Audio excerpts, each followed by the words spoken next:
Ancient Egypt moved 2.3 million blocks of stone, some heavier than cars, without a single machine. But how did ordinary men accomplish the imp?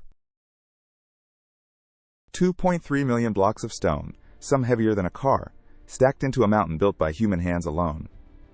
For centuries, people whispered it was impossible. Surely giants or aliens raised these walls. But the truth is far more astonishing. The builders left no aliens behind. They left tools, villages, bones, and even a diary, written Sachanobek years ago. This is the story of how ordinary men, not myths, built the greatest monument the world had ever seen. Around 2560 BC, Egypt was ruled by a pharaoh named Khufu. To his people, he was a living god on earth. Khufu's tomb was meant to carry his name into eternity, not a hill of mud, but a stairway to the stars.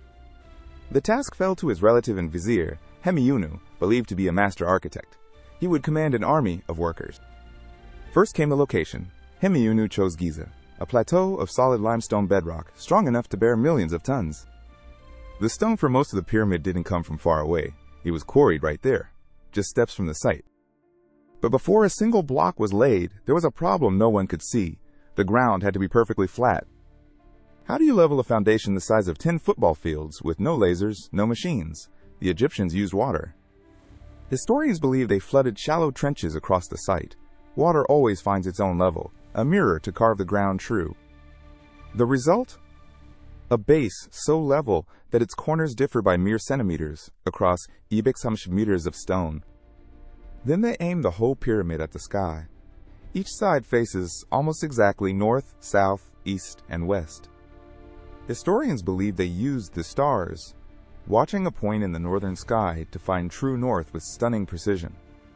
Now the real labor began. And here's the first myth to fall. These were not slaves cracking under a whip.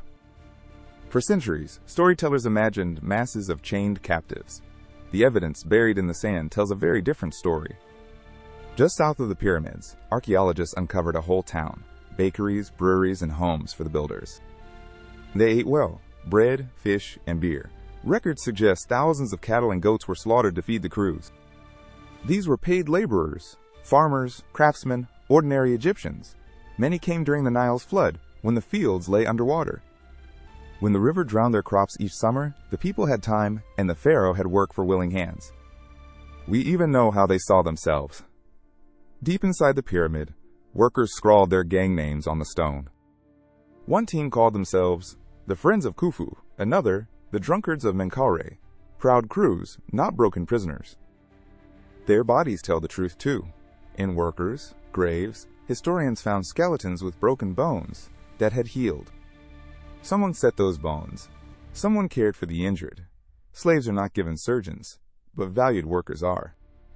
So how did these men move E-top-ton blocks without wheels or iron? The answer is muscle, rope, and clever design. Each block was cut with copper chisels and wooden mallets, then split from the bedrock along carefully carved grooves. For softer limestone, copper was enough, but the king's chamber demanded harder stone, granite from Aswan, far up the Nile. Granite laughs at copper, so workers used balls of dolerite, a stone harder than granite, to pound it into shape. It was brutal, slow work, yet stone by stone, hour by hour, a mountain began to rise from the desert floor. But dragging a 2-ton sledge across sand is agony. The runners dig in and grind to a halt, unless you wet the sand. A wall painting from another tomb shows a man pouring water before a massive sledge.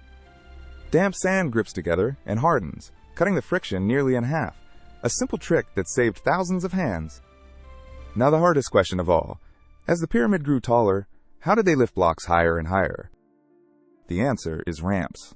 Long inclined roads of rubble and mud brick, up which the sledges were dragged, course by course. But scholars still argue over their exact shape, and this remains one of archaeology's great unsolved puzzles.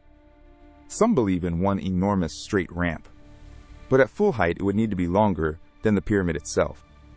Others picture a ramp that spiraled around the outside, wrapping the growing pyramid like a road up a mountain. And some think the ramps ran inside, hidden corridors coiling within the pyramid, still sealed away today. The truth may combine them all. What is certain? The ramps worked, because the pyramid stands to this day. To manage it all took organization that still stuns historians. Thousands of workers, split into teams, each with a name and a leader. Herodotus, writing Echun years later, claimed Peck, young men toiled here. Modern estimates suggest far fewer, perhaps Ishib, young at a time.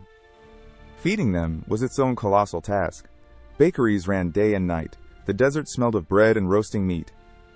And now, the most remarkable proof of all. In Echun Shipsan, explorers found the oldest written papyri ever discovered in Egypt. In caves by the Red Sea lay the diary of an inspector named Mirror, a man who helped build the Great Pyramid. Mirror led a team of about Sashib men. His logbook records their daily work, the only eyewitness account we have.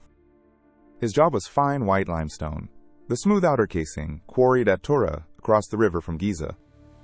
The blocks were far too heavy to drag overland, so Mirror's men floated them, by boat, straight down the Nile. Here's the clever part. Engineers dug canals to carry the water, and the boats, right up to the pyramid's edge. The river did the heavy lifting. Mirror's crew made the round trip again and again, several journeys in a single month. A such an Ubek-year-old to-do list, proof in a worker's own hand that human labor and planning raised these stones.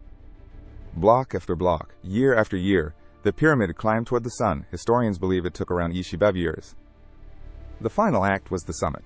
A capstone, perhaps once sheathed in gleaming gold, crowned the peak. Then came the polished white casing. Under the desert sun, the whole pyramid blazed like a beacon of pure light. It rose Peksashimnu meters into the sky. For nearly Sachan years, no human structure on Earth stood taller. Deep inside waited the king's chamber, walls of granite, a stone sarcophagus for Khufu's journey into eternity. Every angle, every shaft, every ton was aimed at one goal, to lift a mortal king into the world of the gods. No alien ever set foot here. The pyramid is a monument to something rarer, human ingenuity and human sweat. Copper tools, wet sand, riverboats, water levels, simple ideas, multiplied by tens of thousands of hands. That was the real magic, not sorcery from the stars, but a civilization organized with breathtaking discipline. The men who built it are mostly nameless.